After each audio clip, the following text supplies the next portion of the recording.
Merci, chers collègues, mesdames, messieurs. Donc, je vais parler... en fait, j'ai parlé de beaucoup de choses dont on a déjà un petit peu parlé. J'ai parlé de la liaison entre le mouvement des planètes et la détermination des âges géologiques de la Terre. Donc, le mouvement des planètes, ici à long terme, vous voyez, ici, le temps est en milliers d'années. On a déjà 300 000 ans qui sont passés.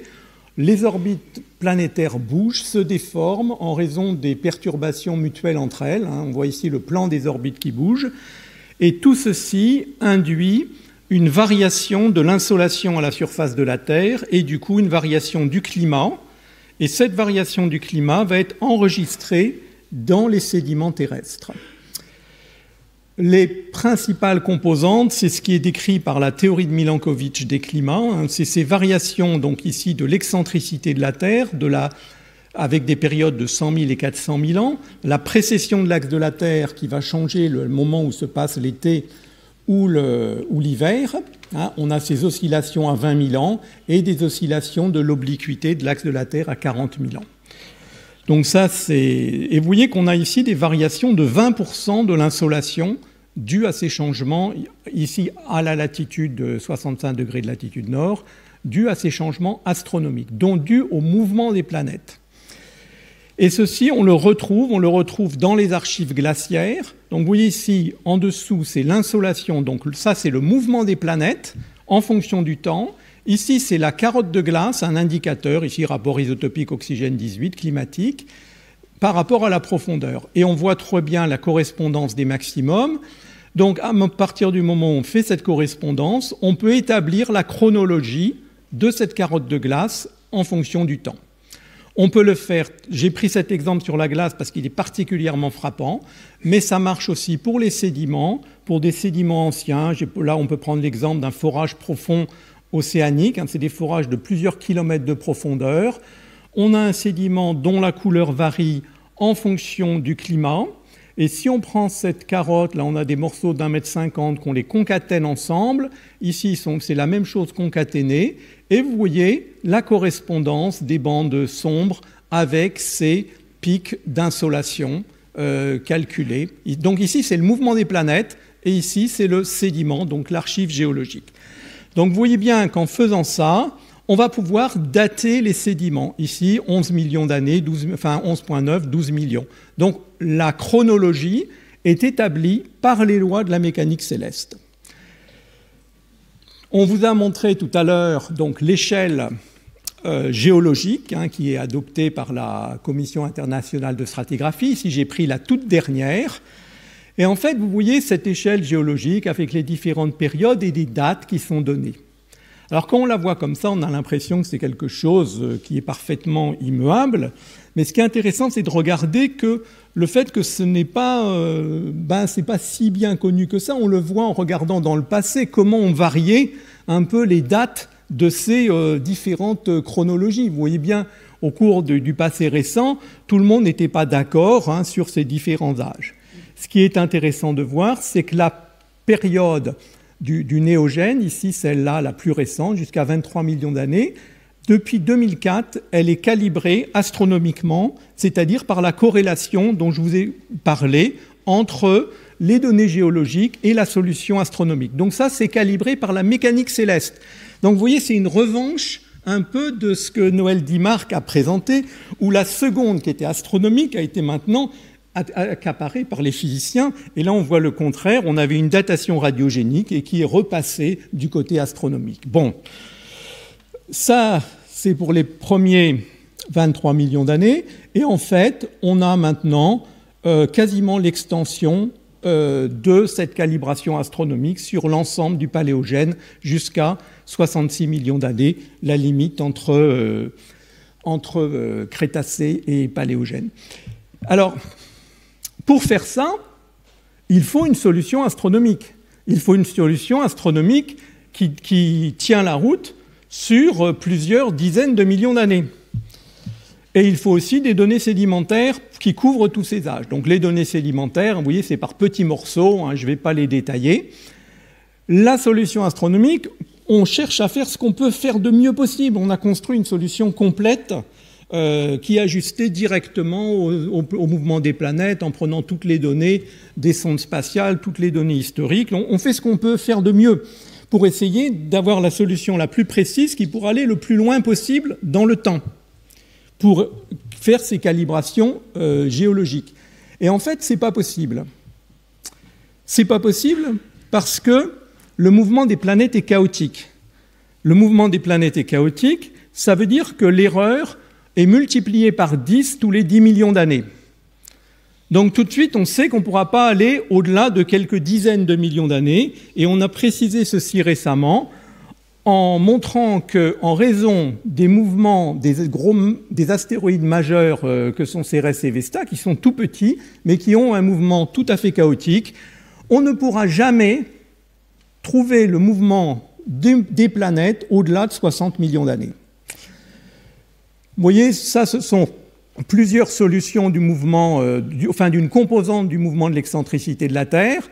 30 millions d'années, 50 millions d'années, toutes les solutions donnent la même chose, jusqu'à peu près 52 millions d'années. Et puis après, vous avez n'importe quoi. Et je vous ai dit, on sait qu'on ne pourra jamais aller au-delà de 60 millions d'années.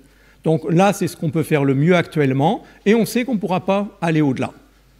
On ne pourra pas aujourd'hui, on ne pourra pas demain, on ne pourra pas dans 1000 ans. Donc tout de suite, on peut dire, c'est pas possible de cette manière directe de calibrer la limite Kp à 66 millions d'années. En fait, justement, se pose la question, je vous dis c'est pas possible, mais la première chose que j'ai envie de vous dire, c'est on a envie, comme cet astronome-là, de regarder au-delà de cet horizon de prédictabilité, cet horizon qui est à 60 millions d'années. Alors, comment faire? Eh bien, en fait, on a un métronome. On a un métronome qui étend la possibilité de prédire au-delà de 60 millions d'années. Ce métronome, il n'est pas à 1 seconde, il ne bat pas la seconde, il bat à 405 000 ans de période. Et en fait, ce métronome, il vient du fait que même si le système solaire est chaotique, il n'est pas uniformément chaotique. Et les grosses planètes ont un mouvement beaucoup plus régulier que les planètes intérieures, que la Terre, que Mars. Et dans l'excentricité de la Terre, la première composante, ici à 400 000 ans, vient en fait de Jupiter et aussi de Vénus, mais d'un terme qui n'est pas trop instable dans Vénus. Donc on a ce terme qui est le plus gros dans l'excentricité de la Terre, qui est connu depuis longtemps par les géologues et qui a une variation, ici c'est regardé sur 180 millions d'années, on se déphase de moins d'une demi-période, donc ça fait moins de 200 000 ans sur 180 000 ans. Vous voyez, si on prend ce chronomètre, un pur terme sinusoïdal, on peut regarder sa différence avec des solutions complètes. Eh bien, sur 40 000 ans, on n'a pas de différence, et même sur 70 000 ans, on a très peu de différence. On a une erreur qui est de moins de 400 000 ans après 200 millions d'années. Donc on a ici un chronomètre qu'on peut comparer aux différentes manières de prédire les datations pour différents enregistrements géologiques. Donc ça, c'est l'ensemble de tous les marqueurs, leur incertitude. Et ici, effectivement, on est dans des durées plus récentes que les 4 milliards d'années dont on parlait tout à l'heure et qui ont en fait des méthodes qui sont moins précises souvent. Et vous voyez que la calibration astronomique elle donne très souvent un avantage par rapport à ça. Ce qui est intéressant, c'est de voir quand un petit peu tout est utilisé, parce que les différents indicateurs ne vont pas avoir les mêmes propriétés. L'intérêt du signal astronomique, c'est qu'il est présent partout. Il est présent partout, donc on va le trouver tout au long de l'enregistrement sédimentaire. Donc on pourra faire des échelles locales. La datation radiogénique par exemple argon-argon, comme c'est fait ici dans cet exemple, elle n'est possible que dans des cendres volcaniques, qui ne se trouvent qu'à des endroits bien particuliers d'une donnée sédimentaire, et pas forcément dans les sédiments qu'on utilise. Donc ici, il a été fait, en fait, il y avait des grandes incertitudes sur les constantes de temps de ces mesures argon-argon, avec des laboratoires qui ne donnaient pas les mêmes valeurs. Et qu'est-ce qui a été fait ici? Eh bien, on a pris une série sédimentaire au Maroc, qui, elle, a des données radiogéniques. Elles sont mesurées, la datation est faite par argon-argon dans 2 laboratoires. Et à côté de ça, on prend une série sédimentaire, une autre, en Espagne, qui, elle, a un signal astronomique qui est visible et qui est calibré astronomiquement. Et on fait la correspondance entre les deux par les renversements paléomagnétiques. Donc vous voyez, tout est utilisé. Le renversement paléomagnétique, il est global à la surface de la Terre, donc si on le trouve à un endroit et à un autre endroit, on peut faire la corrélation des dates. Ici, on a les cendres volcaniques, on fait les mesures radiogéniques. Ici, on a l'astronomie. Donc la datation, la calibration de l'argon-argon est faite astronomiquement. Et après, avec cette nouvelle calibration d'argon-argon, on a déterminé une nouvelle datation de la limite Capet à 66 millions d'années au lieu de 65,5 auparavant. Si on regarde par rapport à cette mesure astronomique de la référence argon-argon, eh bien les mesures récentes viennent plutôt confirmer. Donc ça, c'est un exemple. Un autre exemple, juste après cette limite Capet, c'est comment on peut faire une calibration, ici la calibration du maastrichtien, et j'en parle, ça a été fait avec une de mes thésardes en collaboration avec Bruno Galbrin, qui est à Sorbonne Université, un département de géologie. Et en fait, elle prend plusieurs séries sédimentaires, elle retrouve le signal à 400 000 ans, et à partir de ça, elle établit cette chronologie à 400 000 ans du maastrichtien, et vient la caler plutôt à 66 millions d'années. Il y avait 2 possibilités, un décalé d'une période, mais avec les résultats de Claudia Kuiper précédents, on vient plutôt le caler à 66 millions d'années. Et vous voyez, ça donne une nouvelle durée du maastrichtien qui passe de 5 millions d'années à 6 millions d'années, hein, et qui est maintenant adoptée par l'échelle de temps stratigraphique. Et je vais vous parler d'un dernier exemple qui est assez extraordinaire, qui est sur des durées beaucoup plus lointaines. Donc là, on va maintenant dans le Triassique et Jurassique. Et ça, ce sont des données sédimentaires dans le Newark Basin. Newark Basin, c'est du côté de New York. Hein, ça, c'est les paléocontinents de l'époque.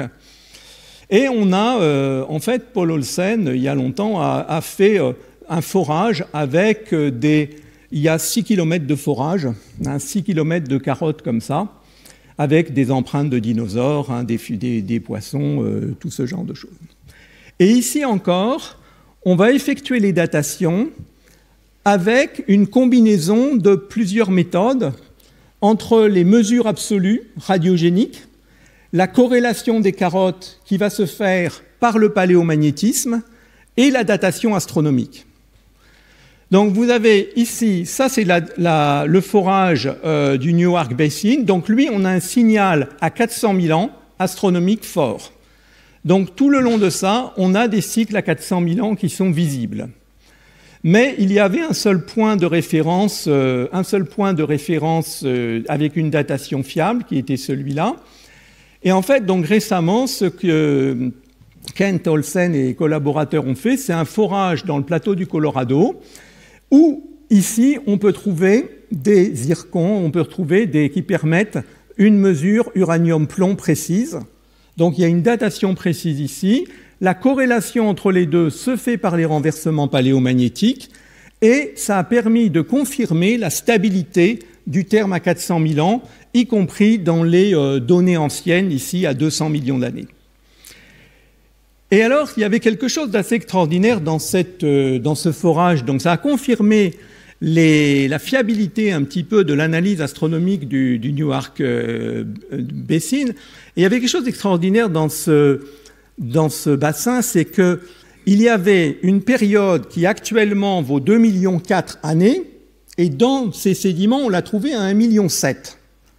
D'où la question, pourquoi, comment est-il possible d'avoir une variation de période aussi importante pour une composante de l'oscillation du système solaire?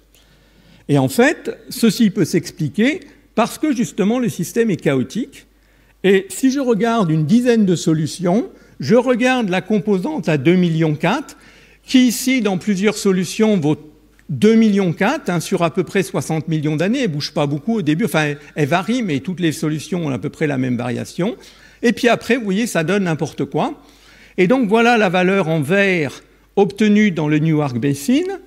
Donc du coup, qu'est-ce qu'on a fait? On a pris une solution qui était celle qui était la plus proche à 200 millions d'années, la noire ici du New York Basin, et on va comparer directement les données géologiques pures de l'enregistrement sédimentaire, comparées directement à la solution d'excentricité de l'astronomie.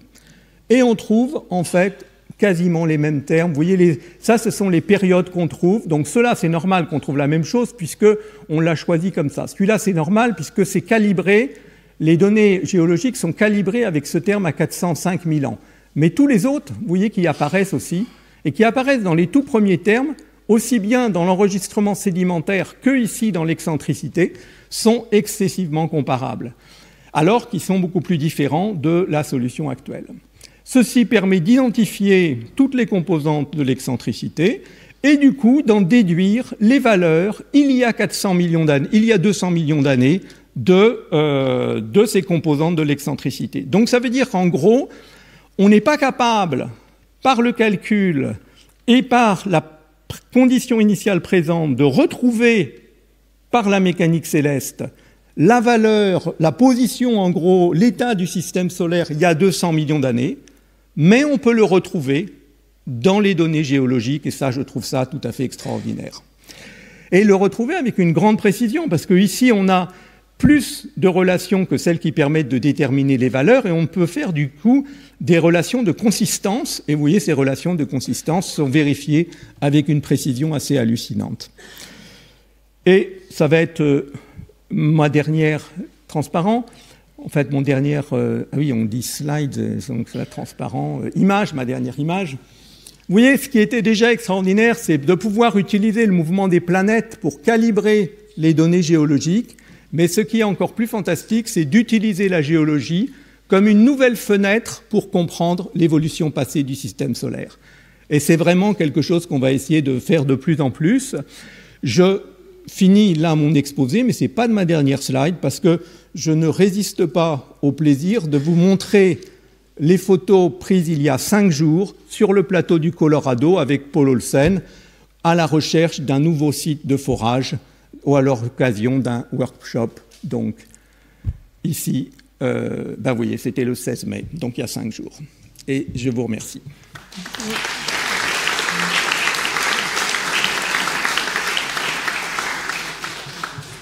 Merci beaucoup pour cette présentation passionnante. Est-ce qu'il y a des questions? Oui. Bonjour. Je suis un peu surpris par le fait que vous ne fassiez pas la moyenne de vos perturbations, parce que le bon sens populaire dit « l'arbre cachait la forêt ». En fait, ce qui me paraît, moi, assez remarquable, c'est que, si j'ai bien compris, l'excentricité de la Terre est quasiment... la moyenne de l'excentricité de la Terre est quasiment nulle, ce qui a l'air de dire que l'orbite moyenne de la Terre, en fait, est un cercle parfait. Non. Alors, est-ce que je me trompe là? L'excentricité de la Terre, à l'heure actuelle, elle est de 1,7%. Dans les valeurs importantes, elle varie, donc elle peut atteindre 6%. Si vous regardez, par exemple, la différence de température, vous prenez une planète en équilibre, une planète corps noir, en équilibre de radiatif, au périhélie ou à l'aphélie. Dans l'état actuel, on aurait une différence de 5 degrés de température. Dans l'état d'excentricité 6%, ça donnerait 17 degrés de différence de température. En fait, il ne faut pas faire la moyenne sur l'année, il faut regarder ces variations saisonnières et aussi les dissymétries dans l'hémisphère, dans la planète. C'est ça qui introduit ces variations climatiques qui sont retrouvées. Donc l'excentricité a bien une influence et c'est bien cette influence qui est retrouvée dans les sédiments. D'autres questions? Donc tu as montré les progrès les plus récents. Est-ce que maintenant, quelle est la limite? Est-ce qu'il y a de nouveau des nouvelles améliorations qui vont être, qui sont envisagées? Il n'y aura pas de limite dans le fait, on ne pourra pas repousser les 60 millions d'années. 60 millions d'années, c'est la limite quasiment absolue pour trouver le signal complet de l'excentricité de la Terre. Donc, on ne peut pas faire un ajustement géologique sur l'ensemble de l'excentricité, qui comprend aussi des composantes à 100 000 ans. C'est ces composantes dont la période va bouger un petit peu. Donc on ne saura pas si on est dans un minimum ou dans un maximum. Mais le terme à 400 000 ans, lui, il permet d'aller beaucoup plus loin, comme je l'ai montré là. Quels vont être les progrès actuels? Et il y a beaucoup de... Justement, c'était un peu dans ce workshop la semaine dernière, là, c'était les questions de voir un peu qu'est-ce qui est possible de faire. Et en fait, ce qu'il y a, c'est que les données que je vous ai montrées ici, ce sont des données d'une qualité assez extraordinaire.